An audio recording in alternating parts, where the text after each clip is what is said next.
Assalamualaikum warahmatullahi wabarakatuh. Alhamdulillah ala ihsanih wa syukru lahu ala taufiqi wa amtinani wa asyhadu an la ilaha illa wahdahu la syarika lah ta'ziman li syani wa asyhadu anna Muhammadan abduhu wa rasuluh adda'i ila ridwani wa sallallahu wasallama wa ala alihi wa ashabihi wa ikhwani ya ayyuhalladzina amanu taqullaha haqqa tuqatih wa la tamutunna illa wa antum muslimun wa qala Rasulullah sallallahu alaihi wasallam man yuridillahu bihi khairan yufaqihu fid din. Ikhwatal Islam a'azzani Allah wa iyyakum. Insyaallah pada kesempatan malam ini kita akan melanjutkan kajian kita pembahasan dari kitab Fathul Majid syarah kitab Tauhid li Fadilati Syekh Abdurrahman bin Hasan Al-Syekh rahimahullah. Kita sampai pada pembahasan hadis Fadlul At-Tauhid wa ma yukaffiru minadh dhunub. Keutamaan tentang tauhid yang bisa menghapus dari segala dosa-dosa yang ada. Hadis yang dibawakan dari sahabat Abu Sa'id Al-Khudri radhiyallahu an Rasulillah sallallahu alaihi wasallam qala Musa ya Rabbi 'allimni syai'an adhkuruka wa ad'uka bih. Qala qul ya Musa la ilaha illallah. Qala ya Rabbi kullu ibadika yaquluna hadha. Qala Musa law anna as-samawati as-sab' wa 'amirahunna ghairi wal ardina as-sab'a fi kiffatin wa la ilaha illallah fi kiffatin lamalat bihin la ilaha illallah. Hadis yang dikeluarkan oleh Ibnu Hibban dan Imam Al-Hakim dalam sahihnya. Hadis yang dibawakan dari sahabat Abu Sa'id Al-Khudri, nama beliau Sa'ad bin Malik bin Sinan bin Ubaid Al-Ansari Al-Khazraji. Beliau termasuk dari sahabat Ansar yang mana dalam Ansar itu ada dua suku. Yang pertama suku Aus dan yang kedua adalah suku Khazraj. Dan beliau Abu Sa'id Al-Khudri ini termasuk daripada suku Khazraj. Dan beliau adalah seorang sahabat yang mulia, ya, yang mana beliau meninggal dunia di Madinah pada tahun Salasa aw arba'ah wa khamsu wa sittina wa qila sanah arba'a wa sab'in, ya, pada tahun 74 ya, ataupun 65 atau 64 ya, khilaf. Ada yang mengatakan beliau wafat di tahun yang ketiga minal hijriyah, yaitu pada tahun 65 atau 64. Ada yang mengatakan riwayat 74-nya. Intinya hadis yang dibawakan dari sahabat Abu Sa'id Al-Khudri radhiyallahu anhu, beliau pernah mendengar langsung dari Rasulullah sallallahu alaihi wasallam. Beliau mengisahkan tentang kisah Nabi Musa alaihissalam. Ketika Nabi Musa mengatakan ya Rabbi 'allimni syai'an, wahai Tuhanku, ya, wahai Rabbku, ajarkanlah sesuatu kepadaku, adkuruka wa ad'uka. Dengan apa yang engkau ajarkan kepadaku, aku bisa mengingatmu dan juga bisa memohon kepadamu. Ya. Kemudian kata Nabi sallallahu alaihi wasallam mengisahkan daripada kisah Musa, qul ya Musa, ya, menyampaikan dari firman Allah Subhanahu wa taala atau dalam hadis qudsi, wahai Musa, ucapkanlah la ilaha illallah. Kemudian Nabi Musa bertanya lagi atau memohon lagi, ya Rabbi, kullu ibadika yaquluna hadha. Ya Allah, semua hambamu telah mengucapkan ini, la ilaha illallah. Qala ya Musa, maka Allah Subhanahu wa taala menyampaikan kembali, ya, wahai Musa, andaikan bahwasanya langit yang 7 lapis dan juga bumi yang 7 lapis dengan penduduknya, atau langit yang 7 lapis, ya, dengan penduduknya selain Allah Subhanahu wa taala, dan juga bumi yang 7 lapis beserta dengan penduduknya, kemudian ditimbang dengan la ilaha illallah dengan neraca timbangan. Jadi yang satu timbangan yang ada di kiri ini misalkan langit dengan 7 lapis dengan penghuninya, kemudian bumi dengan 7 lapis dengan penghuninya, dan la ilaha illallah di neraca satu timbangan, niscaya lebih berat timbangan la ilaha illallah. Ini menunjukkan apa jemaah?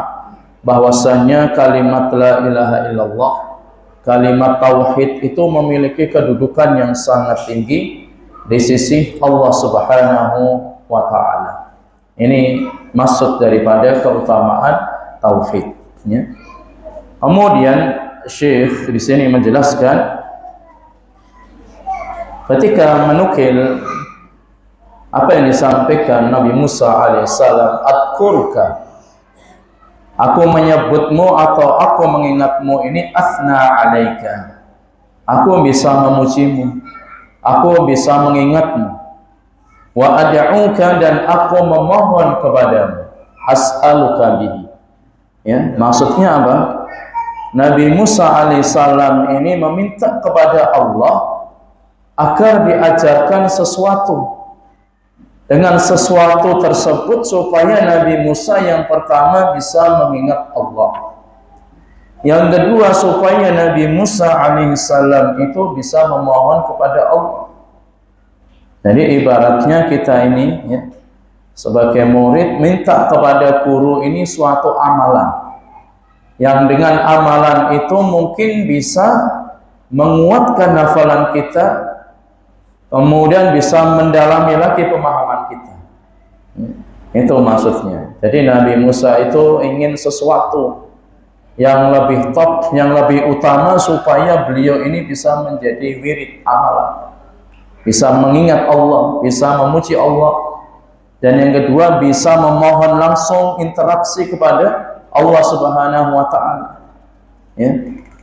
Jadi ibarat dalam, ya, dalam bela diri itu minta jurus khusus gitu.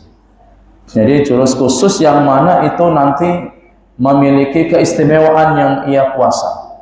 Makanya Nabi Musa alaihissalam memohon kepada Allah, alimni syai'an, ya Allah, ajarkanlah kepadaku yang mana dengan sesuatu yang engkau ajarkan kepadaku aku bisa mengingatmu, bisa memujimu, dan bisa memohon kepadamu, bisa berinteraksi langsung kepada Allah Subhanahu wa taala.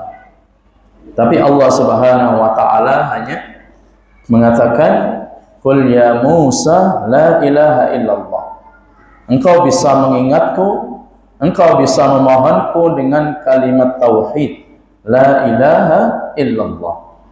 Nah, kalimat tauhid ini, ikhwatal Islam a'azani Allah wa iyyakum, ini bukan sekedar kalimat tauhid yang diucapkan, tetapi di sana ada rukunnya, kemudian ada syarat-syaratnya, ya.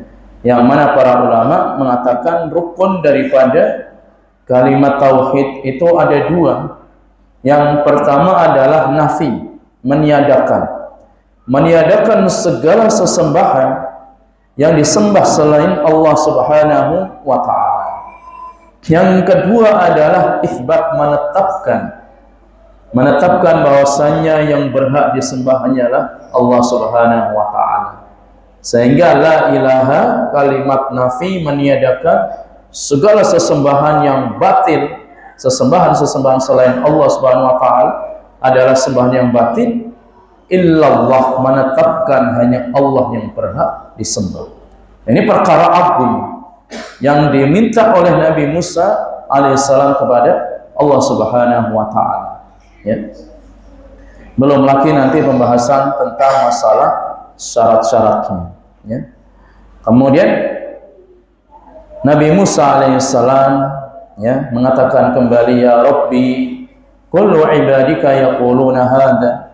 Wahai Tuhanku, ya Allah, semua makhlukmu, semua hamba-hambamu sudah tahu kalau la ilaha illallah ini sebagai wirid, sebagai amalan biasa. Pengennya Nabi Musa itu ingin mendapatkan sesuatu yang spesial, yang khusus buat beliau, supaya memiliki keistimewaan di sisi Allah Subhanahu wa taala. Sehingga kalimat la ilaha illallah ini dianggap biasa, dianggap ya amalan sebagaimana manusia juga bisa mengamalkan begitu. Kemudian qala Musa, Allah Subhanahu wa taala sampaikan lagi, wahai Musa, ya, andaikan, ya, langit dengan 7 lapis dengan penghuninya selain dariku, selain Allah Subhanahu wa taala, dan juga bumi yang 7 lapis dengan penghuninya itu ditimbang, dan kalimat la ilaha illallah ditimbang, maka kalimat la ilaha illallah ini lebih besar daripada 7 lapis langit dan 7 lapis bumi. Bayangkan, ikhwas sekalian, menunjukkan tauhid itu tidak ada nilai tidak ada bandingannya dengan dunia seisinya dan juga dengan langit seisinya. Itu tidak ada nilainya. Bagi orang-orang yang bertauhid, dia memiliki keistimewaan, memiliki keutamaan, keagungan di sisi Allah Subhanahu wa taala. Sehingga kita penting untuk mempelajari tauhid ini.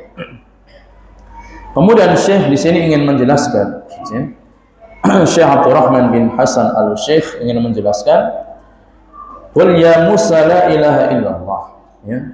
Maksudnya adalah anna dzakira biha yaqulu laha kulluha wa la yaqtasir ala lafdzil jalalah. Hendaknya ketika engkau sudah mengetahui, ya, kalimat la ilaha illallah, kemudian janganlah engkau menganggap ringan tentang kalimat la ilaha illallah, ya, karena di sana ada sesuatu yang harus engkau pahami tentang la ilaha illallah tadi, ya. Apa di antaranya tadi, ya, la ilaha illallah itu punya 2 rukun. Yang pertama apa tadi? Nafi dan itsbat, ya. Menafikan dari segala sesuatu yang disembah selain Allah Subhanahu wa taala, kemudian menetapkan hanya Allah Subhanahu wa taala itu yang berhak untuk diibadah. Inilah makna la ilaha illallah, rukun la ilaha illallah. Kemudian yang kedua adalah tentang tadi menetapkan segala sesuatu, ya, itu yang dinafikan oleh Allah, dan menetapkan hanya satu zat yang berhak disembah, itulah hanya Allah Subhanahu wa taala.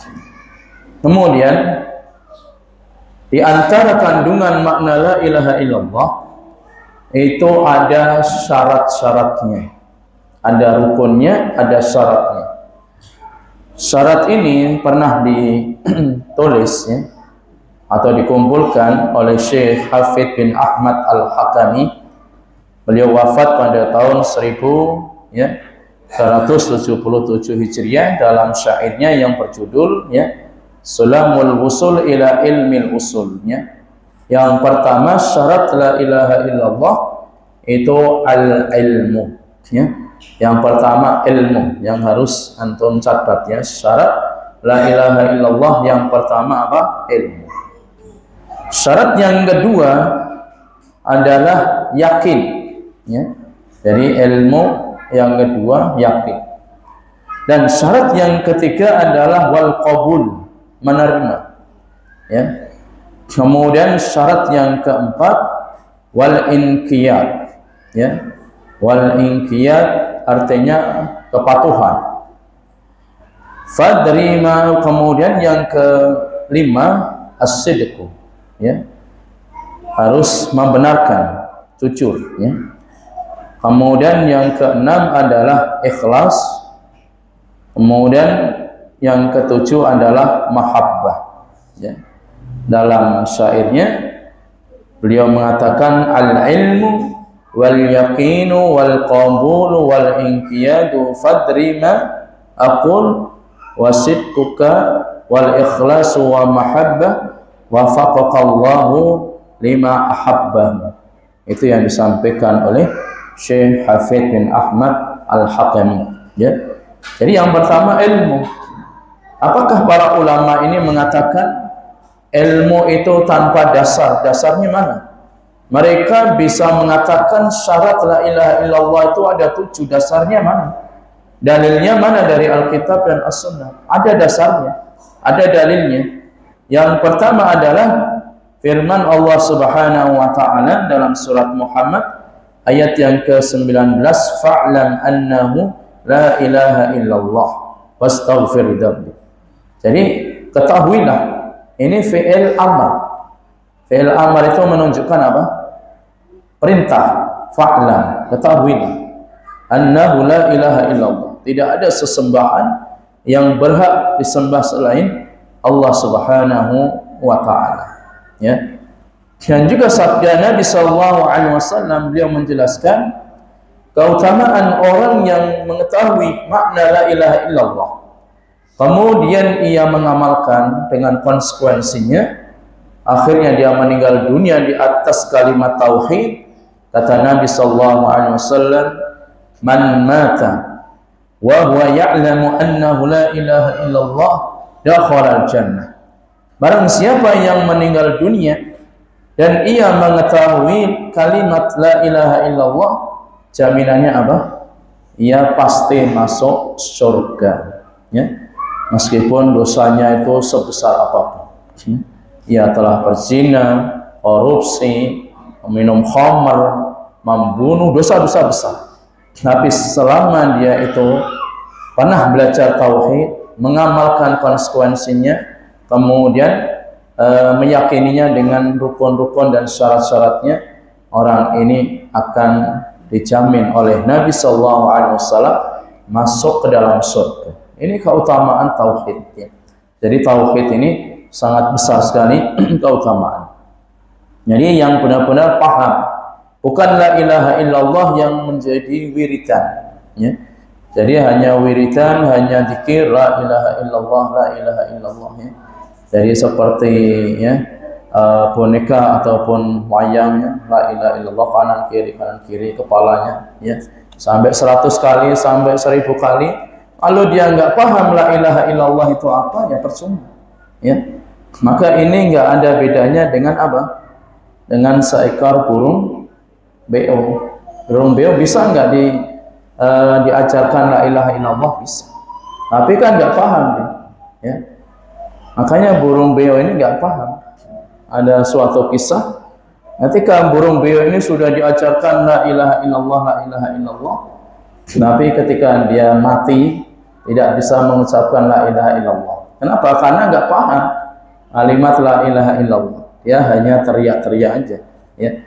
Itulah orang yang paham dengan kalimat tauhid la ilaha illallah, hanya sekedar wirid zikir la ilaha illallah, apalagi yang dilakukan oleh orang-orang sufi, orang-orang thariqah, yang mereka ini kalau sudah berzikir la ilaha illallah 100 kali, 1000 kali, sudah menyatunya manunggaling kaula Gusti, menyatu zat dia, zat Allah dengan dirinya.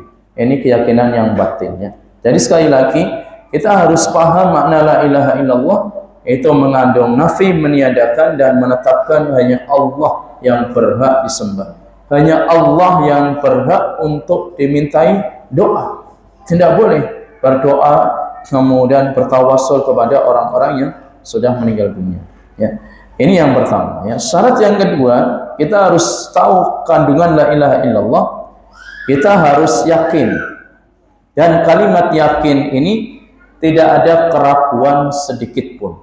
Kita yakin tanpa ada keraguan sedikit pun, ya. Sebagaimana Nabi sallallahu alaihi wasallam, beliau pernah bersabda, idhab bina'layya hataini faman lakita min wara'i hadzal ha'id yashhadu an la ilaha illallah mustaqinan biha qalbahu fabashshirhu bil jannah, ya, mustaqinan biha qalbuhu fabashshirhu bil jannah. Nabi sallallahu alaihi wasallam pernah, ya, memerintahkan kepada sahabat Abu Hurairah radhiyallahu anhu, dan beliau mengatakan, pergilah dengan kedua sandalku, katanya, pergi kamu wahai Abu Hurairah dengan dua sandalku ini. Siapa saja yang engkau temui di balik dinding ini, ia bersyahadat asyhadu an la ilaha illallah wa asyhadu anna Muhammadan abduhu wa rasuluh, maka berilah kabar gembira dengan adanya apa? Surga, ya. Jadi Nabi sallallahu alaihi wasallam memerintahkan kepada sahabat Abu Hurairah, ya, untuk memakai sandal, dan siapa saja yang engkau jumpai di balik dinding ini bisa mengamalkan, bisa mengetahui kalimat la ilaha illallah dengan seyakin-yakinnya, tidak ada keraguan sedikit pun, maka dia akan masuk ke dalam surga. Itu syarat la ilaha illallah yang kedua, yakin, yang meniadakan keraguan, tidak ada keraguan sedikit pun setelah mengucapkan la ilaha illallah. Kemudian yang ketiga apa, akhwah sekalian, yang antum tulis apa tadi? Al-qabul, ya. Qabul, kalau qabul antum ingat ijab qabul, ya. Jadi Anda serah terima, ya. Jadi qabul itu artinya menerima, ya. Menerima ini artinya tidak menolak, ya. Benar-benar menerima apa yang disampaikan oleh Allah Subhanahu wa taala dalam kandungan la ilaha illallah. Tidak menolak sedikit pun, ya. Oleh karenanya Allah Subhanahu wa taala sampaikan, ya, di dalam surat As-Saffat ayat 35 sampai 36, innahum kanu idza qila lahum la ilaha illallah, ya, yastakbirun wa yaquluna, ya, inna latariku li alihatina lisyairin majnun, ya. Sesungguhnya mereka, ya, penduduk neraka dahulu di dunia, artinya orang-orang kafir, ketika mereka ini diminta untuk mengucapkan la ilaha illallah, mereka itu menyombongkan diri, ya.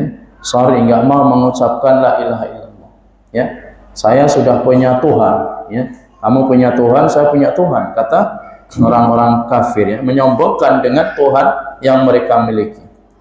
Dan mereka mengatakan, ya, apakah kami harus meninggalkan sesembahan-sesembahan kami lantas dari seorang penyair yang gila? Siapa yang dimaksud dengan penyair yang gila? Siapa? Nabi Muhammad sallallahu alaihi wasallam, ya. Ketika beliau itu mengajak orang-orang kafir Quraisy, ucapkanlah la ilaha illallah, qulu la ilaha illallah tuflihu, kalian akan sukses, kalian akan selamat dunia akhirat. Tapi mereka mengatakan, ya, yastakbirun, menyombongkan diri, dan juga mereka membanggakan diri. Apakah aku harus meninggalkan Tuhan-Tuhan kami lantaran seorang penyair yang gila? Bayangkan Nabi Muhammad dicap sebagai orang gila, wong edan, ya. Jadi kalau antum, ya, baru dicap, ya, orang aneh, aliran keras, kemudian orang yang nggak tahu toleransi, itu hal yang biasa. Nabi kita saja dicap wong edan, ya. Nabi sallallahu alaihi wasallam juga dilempari batu. Nabi sallallahu alaihi wasallam juga diusir. Nabi sallallahu alaihi wasallam juga ingin dibunuh, ya. Yang Allah selamatkan beliau dari tempat tinggalnya. Jadi konsekuensi dakwah la ilaha illallah itu besar. Kalau kita mengikuti kebanyakan manusia, maka mereka akan menyesatkan kita, ya. Jadi sekali lagi, ya, kita harus siap, ya, apapun resikonya, kita harus siap dengan berpegang teguh dengan la ilaha illallah. Ini syarat yang ketiga, kita harus menerima. Kemudian syarat yang keempat apa ikhwas sekalian? Ya, al-inqiyad artinya apa? Kepatuhan. Ya, patuh. Patuh ini artinya ya tidak meninggalkan kandungannya. Ya, kandungan di dalam la ilaha illallah itu ia tidak tinggalkan. Itu maksud daripada kepatuhan. Ya. Sebagaimana yang Allah Subhanahu wa taala sampaikan ya dalam firman-Nya surat Luqman ayat 22, "Wa man yuslim wajhahu ilallah wa huwa muhsin faqad istamsaka bil urwatil wuthqa." Barang siapa yang menyerahkan dirinya kepada Allah sedang ia berbuat kebaikan, maka sesungguhnya ia telah berpegang teguh dengan urwatul wuthqa. Apa yang dimaksud dengan urwatul wuthqa ikhwas sekalian? Ya. Urwatul wuthqa, urwah. Apa artinya urwatul wuthqa? Itu kalimat tauhid, la ilaha illallah. Ya, urwah. Ya, urwah itu tali Allah. Wuthqa itu yang kuat, yang kokoh. Ya, jadi telah berpegang teguh dengan buhul, dengan tali yang kuat yaitu la ilaha illallah. Ya, itu maksud daripada al-inqiyad. Ya, kepatuhan yang tidak meninggalkan kandungan-kandungan yang ada di dalam la ilaha illallah. Ya. Jadi para ulama menjelaskan urwatul wuthqa adalah la ilaha illallah. Kemudian yang kelima apa? Ya, as-sidqi. Ya, as-sidqi itu benar atau jujur itu. Ya. Jadi benar. Ya, jujur dan tidak sombong. Itu maksudnya. Ya. Dia benar, jujur ketika mengucapkan la ilaha illallah. Dan tidak sombong, ya. Karena Nabi sallallahu alaihi wasallam pernah menyampaikan, "Ma min ahadin yashhadu an la ilaha illallah." Tidaklah seorang pun yang bersyahadat la ilaha illallah wa anna Muhammadar Rasulullah dan bahwasanya Muhammad itu adalah utusan Allah, ya. Sidqan min qalbihi, yang mengucapkan la ilaha illallah syahadat itu benar-benar jujur, benar dalam hatinya. Apa jaminannya? Kata Nabi sallallahu alaihi wasallam, illa harramahullahu 'alan nar. Allah haramkan baginya masuk ke dalam neraka bagi orang-orang yang mengucapkan la ilaha illallah dengan jujur. Bayangkan, tidak ada suatu amalan yang ada jaminan surga kecuali la ilaha illallah. Ya. Jaminan-jaminan amalan-amalan yang lain itu masih terikat dengan la ilaha illallah.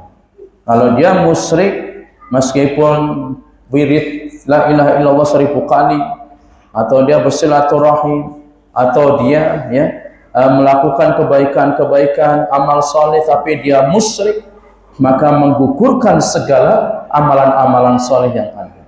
Tapi kalau dia itu benar-benar mengucapkan la ilaha illallah dengan jujur, dengan benar, maka Allah haramkan masuk ke dalam neraka. Ya, Allah haramkan jiwanya, Allah haramkan fisiknya masuk ke dalam neraka. Neraka diharamkan untuk menyentuh orang-orang yang mengucapkan la ilaha illallah, yang dia itu ucapkan dengan jujur. Ini pentingnya kita memahami tentang syarat-syarat la ilaha illallah. Kan pemahaman kita kan yang penting kita ini dari kecil ya sudah muslim gitu kan. Kita kan sudah Islam, orang tua kita sudah Islam. Tapi kan kita belum tahu Islam kita ini apakah Islam turunan atau Islam status atau Islam yang benar-benar paham tentang apa yang diajarkan oleh baginda Rasulullah SAW. Makanya kita perlu belajar tauhid. Karena Nabi mengajarkan tauhid ini sampai 13 tahun di Mekah, menunjukkan apa pentingnya kalimat tauhid daripada syariat yang Nabi sampaikan 10 tahun di Madinah. Ini yang kelima. Kemudian yang keenam, apa yang antum catat? Ya, ikhlas. Ya. Jadi ikhlas ini artinya menghilangkan perbuatan syirik. Ya. Jadi ikhlas ini benar-benar mukhlis, mengharap ridha Allah Subhanahu wa taala dan meninggalkan pernak-pernik kesyirikan. Nabi sallallahu alaihi wasallam menyampaikan, fa innallaha qad harrama 'alan nar man qala la ilaha illallah yabtaghi bidzalika wajha Allah. Allah Subhanahu wa taala mengharamkan neraka bagi orang-orang yang mengucapkan la ilaha illallah, ia mencari wajah Allah dengan ucapan la ilaha illallah. Ini ikhlas. Ya, setelah dia ikhlas, tinggalkan perbuatan syirik tersebut, ya, dengan bertawassul, ya, kepada orang-orang yang sudah meninggal dunia, kemudian meninggalkan istighosah kepada orang-orang yang dianggap wali sakti, kemudian juga dia untuk bernadar kepada selain Allah, maka ditinggalkan perbuatan-perbuatan tersebut, ya. Ia meninggalkan segala bentuk pernak-pernik kesyirikan, dia mengharap Allah Subhanahu wa taala, maka Allah Subhanahu wa taala akan haramkan masuk ke dalam neraka dan ia akan masuk ke dalam surga. Kemudian syarat yang ketujuh, yang terakhir mahabbah, cinta, ya. Jadi cinta ini menghapus kebencian, ya, meninggalkan kebencian yang ada. Itulah maksud daripada cinta di dalam memahami syarat la ilaha illallah. Sebagaimana yang Allah sampaikan dalam surat Al-Maidah ayat yang ke-54, ya ayyuhalladzina amanu man yartadda minkum an dinihi fasawfa ya'tillahu biqaumin yuhibbuhum wa yuhibbuna adillatin 'alal mu'minin 'izzatin 'alal kafirin yujahiduna fi sabilillah wa la yakhafuna lawmata la'im. Ya, wahai orang-orang yang beriman, barang siapa di antara kalian yang murtad, keluar dari agama Islam, maka kelak Allah mendatangkan suatu kaum, ya, misalkan kaum muslimin sekarang keluar dari Islam semua, murtad semua, maka Allah akan datangkan suatu kaum, ya, Allah mencintai mereka dan mereka pun mencintai Allah Subhanahu wa taala, dan mereka ini memiliki karakter sifat lemah lembut terhadap orang-orang yang beriman, dan juga mereka ini berbuat kasar, keras kepada orang-orang kafir serta orang-orang yang berjihad di jalan Allah Subhanahu wa taala, dan mereka itu tidak pernah takut dengan celaan orang lain. Wala yakhafuna laumata laim. Tidak pernah takut dengan celaan orang lain. Itulah orang-orang yang benar-benar cinta kepada Allah Subhanahu wa taala dengan kalimat tauhid la ilaha illallah, ya. Ini maksud dalam satu hadis tadi, yang kalau kita pahami tentang la ilaha illallah, ya, dengan rukunnya, dengan syarat-syaratnya, maka kalimat tauhid ini ketika ditimbang dengan 7, ya, dengan langit yang 7 lapis dengan penghuninya, dan juga ditimbang dengan, ya, bumi dengan 7 lapisnya serta penghuninya, masih kuatan la ilaha illallah. Tapi syaratnya tadi, ya, konsekuensinya dia harus paham rukunnya dan juga harus paham syarat-syaratnya tersebut. Ini para ulama ini berdalil mereka, bukan terus mereka ngarang-ngarang sendiri kok ada syaratnya. Kita dari dulu sejak kecil kan nggak pernah, ya, kita mendengar dari kiai kita ataupun dari ustaz, kan dari dulu yang penting Islam, nggak perlu menghafalkan syarat-syaratnya, nggak perlu harus mengetahui rukun-rukunnya. Nah, para ulama ini mereka mendalami dengan tatabbu' wal istiqra'. Mereka melakukan suatu penelitian, ya. Jadi melakukan riset penelitian bahwa semua itu ada dalilnya dalam Alkitab dan juga dalam As-Sunnah, ya. Ini sekali lagi keutamaan kalimat la ilaha illallah, kalau kita dalami maka sangat besar sekali, ya, keutamaan. Kemudian kata Nabi sallallahu alaihi wasallam, ya, wala ilaha illallah fi kiffatin, ya. Jadi kalimat la ilaha illallah ditaruh di suatu neraca timbangan, dan 7, ya, langit dan 7 lapis bumi dengan penghuninya semuanya kecuali Allah, maka kalimat la ilaha illallah ini sangat berat timbangannya di sisi Allah Subhanahu wa taala. Kenapa demikian, ikhwah sekalian, ya? Karena para ulama menjelaskan, ya, Sangat besar sekali ya keutamaan la ilaha illallah, sampai ditimbang dengan 7 lapis langit dan bumi aja itu sampai berat la ilaha illallah ya. Al-Imam Ibnu Qayyim rahimahullah beliau menjelaskan fal a'malu la tatafaddal bi suwariha wa adadiha wa innama tatafaddalu bi tafadduli ma fil qulub ya. Jadi suatu amal itu tidak memiliki kelebihan satu dengan yang lainnya dengan jumlah-jumlah yang ada, tetapi yang menjadikan suatu kelebihan itu adalah apa yang ada di dalam hati ya. Itulah dimaksud i'tiqad, keyakinan ya. Fatakunu suratun al-amilina wahidah wa bainahuma min at-tafadhul kama bainas sama'i wal ardh. Bisa jadi orang yang melakukan sendiri tadi la ilaha illallah, tetapi dia lebih utama, dia lebih berat, dia lebih mulia daripada langit dan bumi. Padahal baru satu orang yang bertauhid, yang mengucapkan la ilaha illallah, ketika ditimbang maka itu lebih berat daripada dunia dan langit seisinya selain Allah Subhanahu wa ta'ala. Inilah yang dimaksudkan oleh Al-Imam Ibnul Qayyim rahimahullah.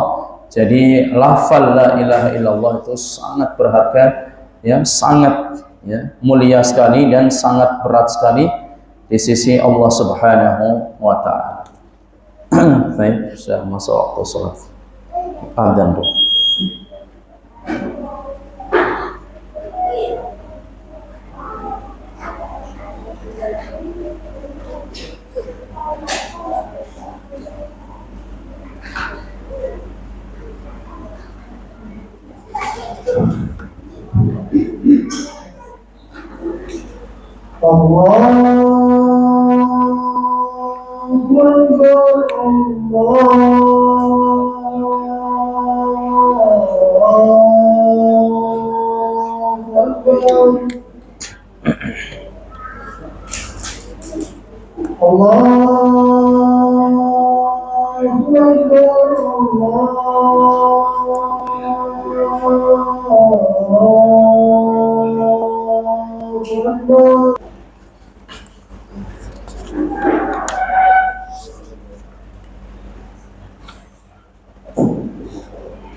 Assalamualaikum.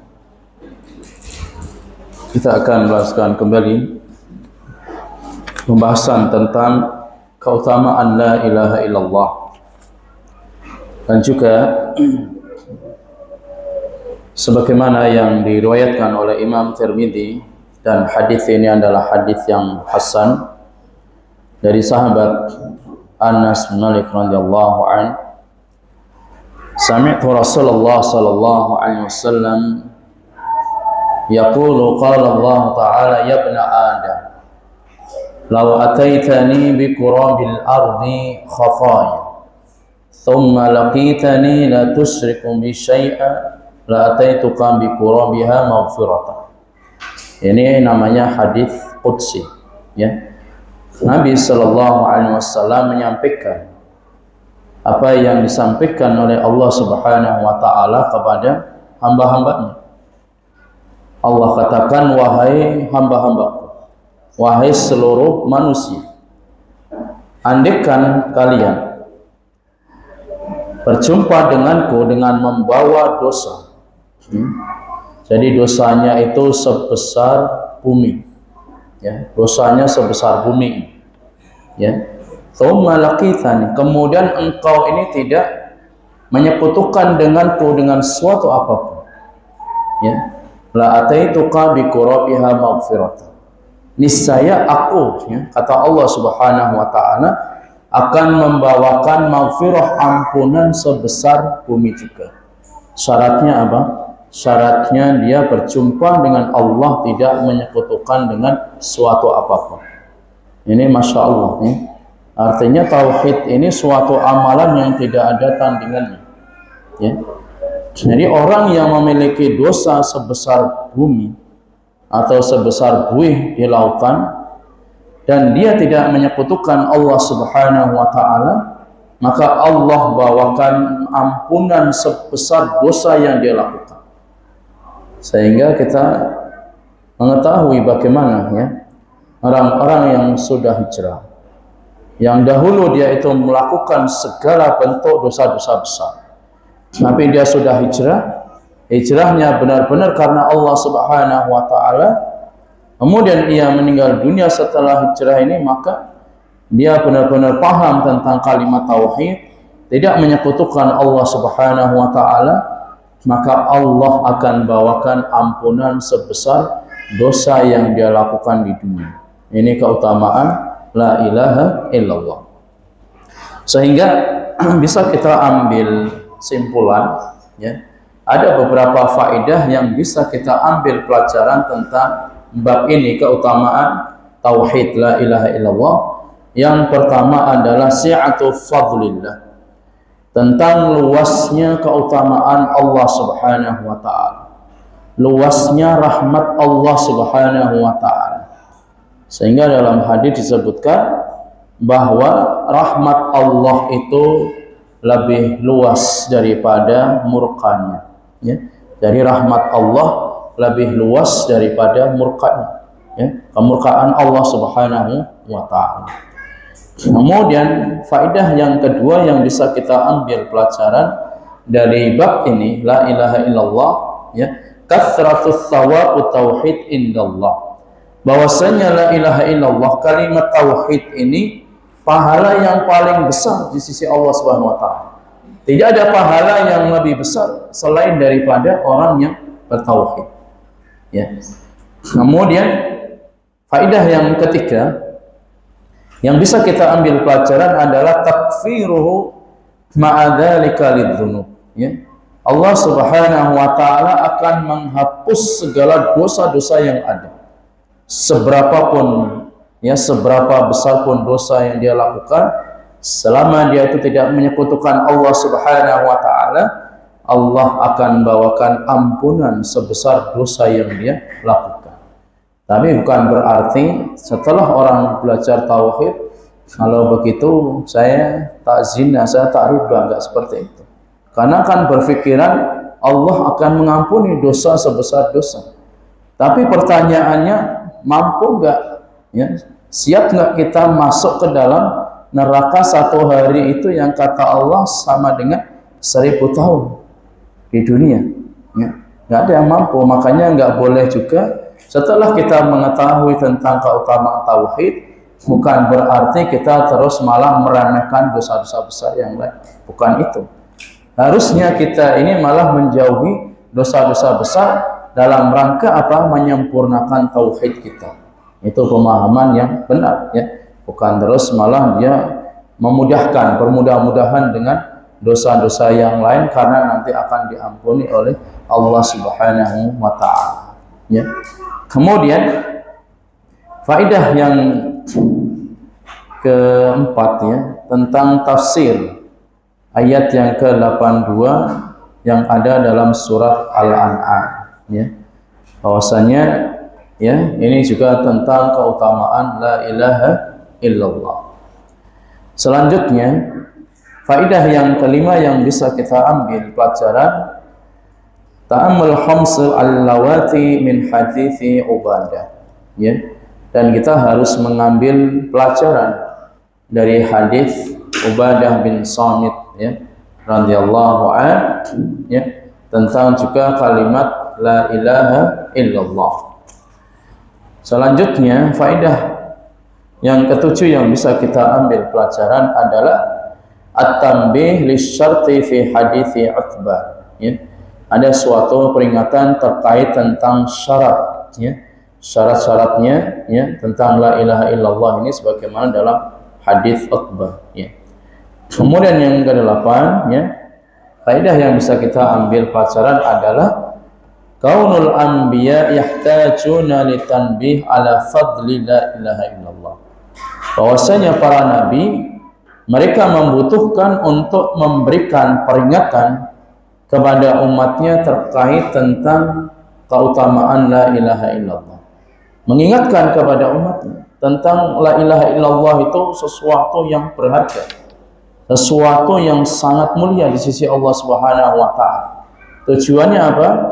supaya mereka ini tidak menyekutukan Allah Subhanahu wa ta'ala. Itu maksud daripada la ilaha illallah. Kemudian faedah yang ke-9 yang harus kita pahami tentang fadlu la ilaha illallah, at-tanbih li rajhinaha bi jami'il makhluqat. Ya. Bahwasanya la ilaha illallah ini timbangannya sangat besar dibandingkan dengan makhluk-makhluk yang ada.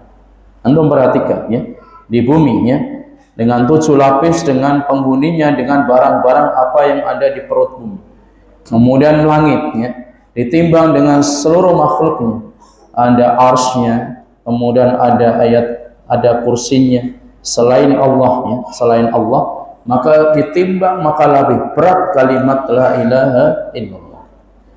Kemudian faedah yang ke-10 yang bisa kita ambil pelajaran tentang fadlu la ilaha illallah ini adalah annas ala annal ardina sab'ikas samawat. Kita bisa mengetahui bahwasanya bumi ini ada 7 lapis, sebagaimana sab'a samawatin tibaqa, langit ini juga ada 7 lapisnya. Terus mana buktinya bumi ada 7 lapisnya? Kita harus meyakini ya, bahwasanya Allah yang mengetahui bumi itu ada 7 lapis, dengan langit juga ada 7 lapis ya. Karena para astronom pun juga belum sampai ya, sampai langit yang ke-7, sudah mati duluan, belum nyampe gitu. Karena satu langit dengan langit berikutnya aja sudah tidak cukup waktunya umur mereka untuk menembus satu langit dengan langit yang berikutnya. Kecuali Nabi SAW ketika beliau ini Isra wal Mi'raj dengan kendaraan buruk yang belum pernah ya ditemukan oleh para ilmuwan, teknologi pada zaman ini belum ada yang bisa melebihi kecepatan daripada kendaraan Nabi SAW berupa buruk gitu ya. Ini faedah yang ke-11 ya, bahwasanya anna lahunna ummah, bahwasanya langit itu ada penghuninya sebagaimana bumi ada penghuninya ya. Makanya Allah katakan bumi dengan penghuninya dan langit penghuninya ya. Penghuni langit ya malaikat, penghuni bumi ya macam-macam ya. Ada manusianya, ada jinnya, kemudian ada binatangnya dan lain sebagainya. Kemudian faedah yang berikutnya bisa kita ambil pelajaran adalah faedah yang ke-12, itsbatus sifatu khilafan lil asy'ariyah. Kita harus menetapkan sifat-sifat Allah, dan ini berbeda dengan akidahnya orang-orang Asy'ariyah ya. Jadi Allah Subhanahu wa taala ya memiliki sifat-sifat yang Allah sebutkan ya. Para ulama itu banyak menyebutkannya. Di antara sifat-sifat Allah ya, Allah memiliki ya sifat wajah, kemudian Allah memiliki sifat tangan, kemudian Allah Subhanahu wa taala memiliki sifat maji, kemudian Allah memiliki sifat ya nafas ya. Itu semua yang Allah kabarkan ya. Adapun orang-orang yang mereka itu menyimpang dari akidah Ahlussunnah wal Jamaah, mereka itu mentakwil sifat-sifat Allah Subhanahu wa taala. Yang dimaksud dengan wajah adalah pahala, yang dimaksud dengan tangan adalah qudrah, yang dimaksud dengan maji kedatangan Allah pada hari kiamat adalah perkaranya atau perintahnya ya. Kemudian faedah yang ke-13 yang bisa kita ambil pelajaran adalah annaka idza arafta hadits Anas arafta anna qawlu fi haditsil itsbat. Allah Subhanahu wa taala menjelaskan dalam hadis Anas dan Uqbah ini, Allah haramkan bagi orang yang mengucapkan la ilaha illallah haram neraka untuk menyentuhmu ya. Allah haramkan masuk ke dalam neraka bagi orang yang mengucapkan la ilaha illallah yabtaghi bidzalika wajhallah, yaitu benar-benar mengucapkan la ilaha illallah dan berharap dengan ridha Allah Subhanahu wa taala. Dengan cara apa? Tarkus syirik ya, yang meninggalkan perbuatan syirik yang ada. Kemudian faedah yang ke-14 ya, kata beliau, ta'ammal jam'u baina kauni Isa wa Muhammad abdillahi wa rasulih. Perhatikan bahwasanya Nabi Isa itu sama dengan Nabi Muhammad, ya. Nabi Isa itu adalah abduhu wa rasul, ya, sebagaimana Nabi Muhammad abduhu wa rasul. Jadi Nabi Isa tidak memiliki sifat ketuhanan sebagaimana yang diyakini oleh orang-orang Nasrani, bahwasanya Nabi Isa memiliki sifat ketuhanan sehingga mereka meyakini bahwasanya Trinitas, ada 3 ketuhanan. Kemudian faedah yang ke-15 yang bisa kita ambil pelajaran tentang bab ini adalah ma'rifatu kaunihi ruhan minhu, ya. Mengetahui tentang Allah Subhanahu wa taala menyampaikan, ya, meniupkan ruh ke dalam rahimnya Maryam. Karena ini ada kaitannya dengan bab yang sudah kita bacakan sebelumnya, ya. Kemudian faedah yang ke-17, ya, ma'rifatu fadlil iman bil jannah wan nar. Kita harus mengetahui tentang keutamaan beriman dengan adanya surga dan neraka, ya. Al jannatu haqqun wan naru haqqun. Surga itu benar adanya, sekarang sudah ada. Neraka ini juga benar adanya, sekarang sudah ada. Ilahuma makhluqatan. Keduanya itu makhluk Allah Subhanahu wa taala, ciptaan Allah. Kemudian faedah yang ke-18 yang bisa kita ambil pelajaran terkait tentang bab fadlu tauhid ataupun la ilaha illallah, ma'rifatu qawlihi ala ma kana minal amal, ya. Manusia itu akan, ya, diperhitungkan, dimasukkan, akan dihisab sesuai dengan amal perbuatan, ya. Jadi bukan serta-merta dia orang yang bertauhid kemudian dia meremehkan dosa-dosa besar yang ada, kemudian dia optimis pasti saya langsung auto masuk surga. Enggak seperti itu juga. Justru kita tetap menjauhi dari perbuatan dosa-dosa besar yang ada untuk menyempurnakan tauhid kita. Kemudian faedah yang ke-19 adalah annal mizana lahu kifatan. Bahwasanya neraca timbangan itu ada 2, ya. Artinya 2 ini, satu yang memberatkan, satu yang ditimbang, itu kan ada neraca, ya. Jadi itulah yang dimaksud mizan, timbangannya. Ada 2 neraca, 2 tempat, yang mana itu mana yang berat dan mana yang ringan. Karena kalau tidak ada 2 tempat, kita tidak bisa mengetahui ukurannya berapa. Kalimat la ilaha illallah ketika ditimbang seberapa besarnya, seberapa beratnya, dengan langit dan bumi ditimbang seberapa beratnya. Kemudian yang ke-20 yang terakhir adalah ma'rifatu dzikr wajh, menetapkan bahwa Allah itu punya wajah, ya. Ini sifat Allah, ya, sebagaimana yang diyakini oleh beberapa orang-orang yang menyimpang dari ahlu ta'wil, ahli ta'til, bahwa yang dimaksud dengan yabtaghi biha wajhallah, mereka mengucapkan la ilaha illallah mengharap wajah Allah, artinya mengharap pahala. Ini jelas salah fatal dalam masalah tauhid asma wa sifat. Allah punya wajah, kita tetapkan, karena dalam hadis tadi man qala la ilaha illallah, ya, min qalbihi yabtaghi biha wajhallah harramallahu alaihi nar, ya.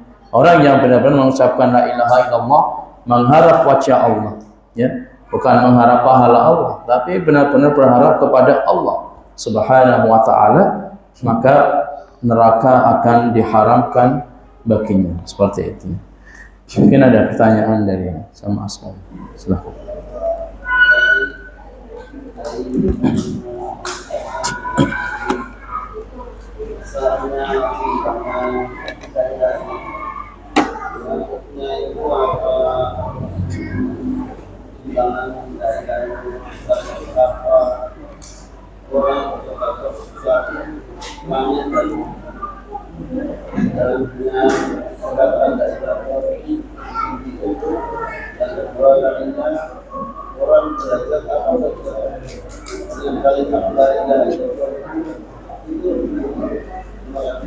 Ya. Jadi tadi yang sudah kita sampaikan bahwa dengan ucapan la ilaha illallah laisa mujarradan bil lafz, bukan hanya sekedar mengucapkan dengan lisan, Kalau hanya sekedar mengucapkan dengan lisan, nggak ada bedanya dengan burung beo tadi. Nggak ada bedanya dengan orang-orang tariqah la ilaha illallah ya, yang akhirnya hu sama ya keleng-keleng kanan kiri kepalanya ya, itu bisa praktekkan sampai puyang ya. Kemudian dengan orang yang paham tentang tauhid, tahu rukunnya, tahu syarat-syaratnya yang sudah kita sampaikan. Ini beda ya, orang yang mengucapkan la ilaha illallah yang paham tentang konsekuensinya, paham tentang syaratnya, paham rukun-rukunnya, maka tentunya berbeda dengan orang yang sekedar mengucapkan wirid la ilaha illallah ya. Dengan ucapan jaddidu imanakum biqauli la ilaha illallah. Bukannya seperti itu, tapi harus dipelajari, harus dipahami dan harus diamalkan konsekuensinya. Ya, itulah maksud daripada la ilaha illallah yang memberatkan ucapan tersebut dibandingkan dengan 7 lapis langit dan 7 lapis bumi dengan seisinya ataupun dengan penghuninya selain Allah Subhanahu wa taala. Begitu. Ya. Yang kedua apa tadi? Tentang syahadat ya. Terkait tentang syahadat yang bagaimana ya tadi, syahadat yang benar-benar orang yang paham tentang kandungan la ilaha illallah. Bukan sekedar syahadat, bukan sekedar syahadat. Kalau dia mengucapkan syahadat, tapi setiap hari dia mendatangi Kuncen misalkan, mendatangi makam-makam para wali, ya, mendatangi ya kuburan-kuburan keramat, ya, kemudian di situ beristighosah, ya, kemudian meminta doa pada mereka, dan ia la ilaha illallah sehari 100 kali, 1000 kali, nggak ada manfaatnya. Nggak ada manfaatnya seperti itu. Karena itu adalah sesuatu yang kontradiktif. Yang satunya tauhid, untuk memurnikan tauhid, berharap kepada Allah menjauhi perbuatan syirik, sementara dia mengucapkan la ilaha illallah 1000 kali tetapi dia masih menyekutukan Allah Subhanahu wa taala. Nggak ada manfaatnya ya. Jadi penting kita untuk mengetahui rukun dan syaratnya. Dan nanti suatu saat kita juga akan sampaikan tentang pembatal la ilaha illallah. Jadi ada pembatal ya. Sebagaimana sholat kita bisa batal, wudhu kita bisa batal, la ilaha illallah, Islam pun juga bisa batal dengan perbuatan-perbuatan yang dilakukan oleh manusia. Yang pertama adalah perbuatan syirik, pembatal la ilaha illallah. Jadi nggak mudah ya. Artinya mengamalkan dengan konsekuensinya itu memang harus benar-benar kita yakini, harus kita pelajari, kemudian kita amalkan dengan konsekuensinya supaya kita ini bisa menjadi orang yang muwahhid, yang bertauhid kepada Allah Subhanahu wa taala. Karena kalau hanya sekedar dzikir la ilaha illallah langsung masuk surga, ya buat apa Allah ciptakan neraka gitu. Kalau semuanya berzikir semua ya, sampai orang kafir misalkan berzikir la ilaha illallah, kemudian langsung otomatis masuk surga, neraka kosong ya. Jadi sekali lagi dengan sesuatu yang Allah berikan, la ilaha illallah ini tadi ya, keutamaan yang besar, tetapi itu resikonya pun juga besar ya. Kemudian konsekuensinya pun juga besar gitu ya. Wallahu taala a'lam. Ya. Enggak. Waalaikumsalam warahmatullahi yang luar biasa. Saat ini saya mendengar dan melihat, walaupun dari media sosial, tapi maksud dan tujuannya insya saya mengerti. Ada seorang ustaz itu hafal Al-Quran, itu mendatangkan seorang Nasrani, itu diminta untuk menyebutkan ayat yang di situ kurang lebih berbunyi bahwa Yesus itu adalah anak Tuhan, sedangkan versi Islam dari ayat dari surat Maryam ayat 31 itu menyebutkan bahwa Isa itu adalah hamba utusan. Terus yang saya tidak habis pikir itu Ustaz itu menganggap bahwa kedua surat tersebut yang dari Injil dan dari Al-Quran itu mirip, Pak. Nah, itu kaitannya dengan tauhid itu bagaimana? Padahal yang menyebutkan itu bukan orang biasa. Itu menurut hukum itu bagaimana, Pak Ustaz? Ya. Itu saja. Terima kasih. Wassalamualaikum. Assalamualaikum. Jadi kalau ditimbang, dibandingkan antara Injil dengan Al-Quran ya sangat jauh. Meskipun sama-sama kitab samawi. Tapi Injil sekarang ini kan beda. Sudah ditahrif. Artinya ditahrif itu sudah dirubah. Sudah tidak ori lagi Injil yang ada pada manusia saat ini. Sehingga sulit kita untuk meneliti mana itu kitab Injil yang ori yang diturunkan kepada Nabi Isa alaihissalam dengan kitab Injil yang sudah ditahrif, yang sudah dirubah oleh tangan-tangan uskup ataupun para pendeta, ya. Karena setiap pendeta seperti punya otoritas, ya, bisa merubah, bisa menambah, bisa mengurangi. Tapi kalau Al-Quran siapa yang bisa untuk merubah? Karena Al-Quran itu dijamin keasliannya, dijamin kemurniannya sampai pada hari kiamat. Inna nahnu nazzalna dzikra wa inna lahu lahafizun. Kami yang menurunkan Al-Quran dan kami, kata Allah, yang akan menjaga. Meskipun mau dibuat dengan disisipkan surat-surat, ayat-ayat atau satu huruf, itu akan terdeteksi. Itulah kemurnian daripada Al-Quran. Kalau dia membandingkan dengan tadi Yesus, yang dimaksudkan siapa Yesus? Isa. Ya, Isa. Kalau yang dimaksudkan Yesus dalam kitab Injil itu putra Allah, Ibnullah, sedangkan Allah sendiri nggak usah ayat yang panjang dalam surat Maryam. Cukuplah satu surat saja yang pendek yang kita kaum muslimin hafal, surat Al-Ikhlas, ya. Qul huwallahu ahad. Allah itu ahad ism, ya. Lam yalid wa lam yulad. Allah itu tidak beranak dan tidak pula diperanakkan. Bagaimana mungkin dia akan disamakan, disetarakan dengan Yesus yang itu adalah putra Allah? Ini jelas bainal masyriq wal maghrib. Antara timur dan barat tidak akan ketemu jauh. Ini menunjukkan apa? Ustadz itu ya dungu, bodoh, meskipun hafal Quran. Karena ini perkara tauhid aja nggak paham. Perkara tauhid, perkara yang dasar, rukun Islam aja nggak paham, bagaimana mau membahas tentang perkara-perkara yang lebih tinggi daripada itu, ya. Jadi ini menunjukkan ya, sekarang ini memulai adanya kemerosotan tentang masalah tauhid, ya. Tidak terus orang itu hafal Quran, hafal hadis, kemudian paham tauhid, tidak. Kalau nggak pernah belajar nggak akan paham. Apalagi salah dalam mengambil guru yang dia ambil dari tokoh-tokoh tarekat, ya. Dari orang-orang tarekat sufi, ya, jelas akidahnya menyimpang, akidahnya rusak. Makanya jangan diambil, ya. Orang ini tidak bisa terus bermodalkan sudah hafid, kemudian sudah hafal hadis, pasti ucapannya benar, gak bisa. Meskipun yang disampaikan itu ayat-ayat, tapi benar gak cara memahami ayat tadi? Kalau dia mengatakan ada kemiripan, ya jelas berarti dia nggak paham tauhid. Karena itu apa? Antara syirik dengan tauhid nggak mungkin sama. Bagaimana musam?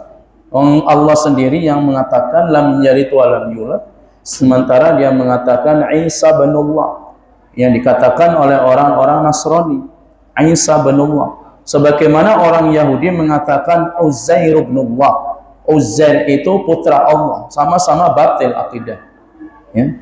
Yang kita katakan bahwasanya Isa abduhu wa rasuluh, sama dengan tadi Muhammad wa asyhadu anna Muhammadar Rasulullah, ya.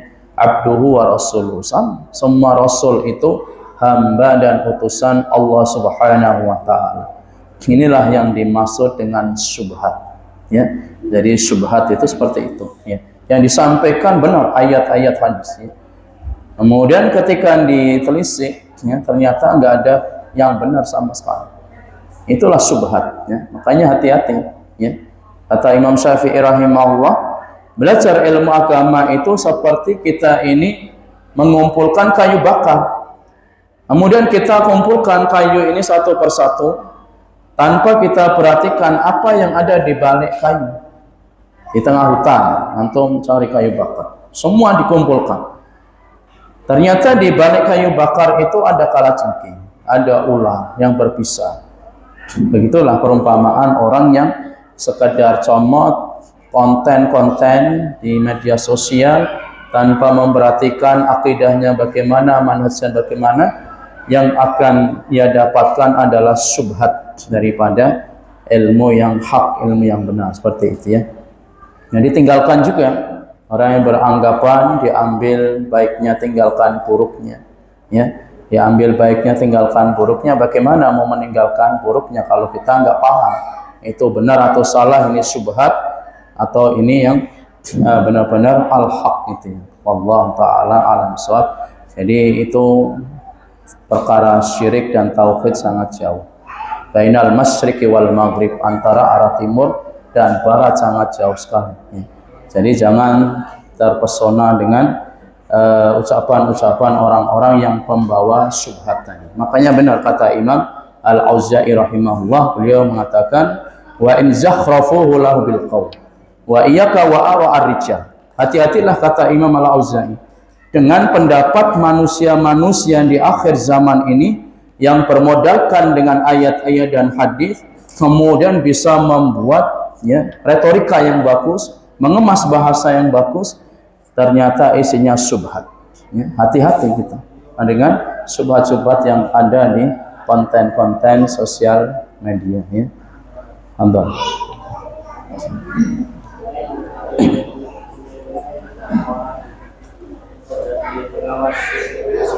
Iya.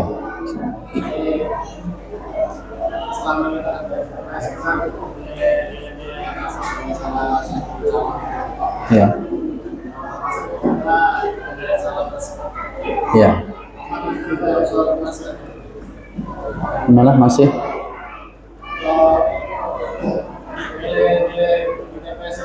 Ya. Ya. Ada apa? Wasiat bagi panitia atau pengawas. Ya. Jadi pemilu ini ya, ya memang kita meyakini ya bahwasanya demokrasi itu bukan dari Islam, itu kan buatan Amerika. Dalam Islam itu politik namanya Dewan Syuro, dipilih pemimpin itu dipilih oleh Dewan Syuro. Tapi dengan kondisi di Indonesia kita, ya itu nggak mungkin kita mau memilih pemimpin dengan Dewan Syuro karena konsepnya berbeda.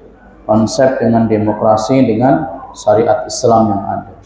Mau tidak mau kita memimpin pemilih dengan cara demokrasi, dengan cara pemilu tadi. Ya.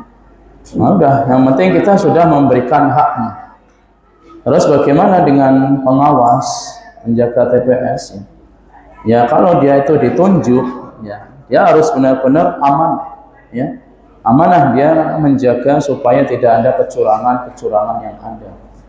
Jadi intinya kalau dia bisa menjaga agamanya, menjaga kejujurannya untuk menegakkan keadilan meskipun konsepnya tadi ya bukan dari Islami, kalau dia ditunjuk maka harus jujur ya, adil dan bertanggung jawab, bisa dipertanggungjawabkan. Tapi kalau enggak ya enggak usah jadi TPS, enggak usah juga jadi tim sukses ya. Karena pertanggungjawabannya pun besar di sisi Allah Subhanahu wa taala. Penting kita memberikan suara, memberikan suara yang terbaik. Ya. Jadi kaidah fikih mengatakan, ya, irtikabul akhafu dhararain inda istima'i. Kita harus mengambil mandarat itu yang lebih ringan dari mandarat-mandarat yang ada. Seperti sekarang pemimpin, kalau pemimpin ini, ya, misalkan ada 3 paslon, ya, 1, 2, 3, ya. Misalkan yang lebih baik ini, ya, paslon 3 ya udah ambil ya. Maka tinggalkan 1, 2 atau sebaliknya ya. Intinya apa? Kita harus mengambil irtikabul akhaf darurain, mengambil yang mandaratnya lebih sedikit Karena memang tidak mungkin kita mau tolak semua, itu nggak mungkin. Ya, makanya para ulama ya mengambil yang paling ringan lah mandorotnya. Ya, karena ini adalah konsepnya juga jelas salah. Ya, konsepnya bukan dari Islam, tapi kalau kita disuruh milih ya pilihlah yang dia itu bisa memberikan ya angin segar. Ya. Artinya yang bisa memberikan maslahat bagi umat Islam, yang bisa mengayomi masyarakat, yang benar-benar orang yang jujur, tanggung jawab, ya, bisa amanah, ya, dan intinya bisa, artinya bisa untuk memberikan kemaslahatan bagi umat Islam, maka itu yang kita pilih, seperti itu yang kita berikan suara, tanpa harus kita menjadi